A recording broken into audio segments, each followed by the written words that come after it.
ஒரு மறைந்தவர், அவர் 35 வயசு 40 வயசு ஆனவர், தியாகம் பண்ணிக்கிறாரு.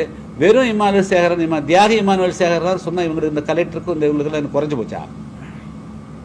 இதுக்கு எதுக்கு நீ அப்போ நீங்க உள்ளூர இதுதான் இதுக்கு பேர் தான் ஜாதிய உணர்வுன்னு சொல்றது. தியாகின்னு சொன்னா என்ன குறைஞ்சு போச்சு இந்த மாவட்ட ஆட்சி இருக்கு? அப்ப இதுக்கு பேர் தான் ஜாதிய உணர்வுகள் சொல்றது. அப்ப ஆன்டி தலித் சைக் இதெல்லாம் நாங்க வன்மையா கண்டிக்கிறோம்.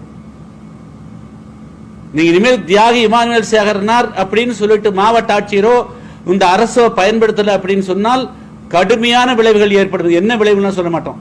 எந்த இடத்துலயாவது அது மாதிரி வந்தா இனிமேல் பயன்படுத்தி பாருங்க, அப்புறம் நாங்க என்னன்னு காட்டுறோம். நாங்க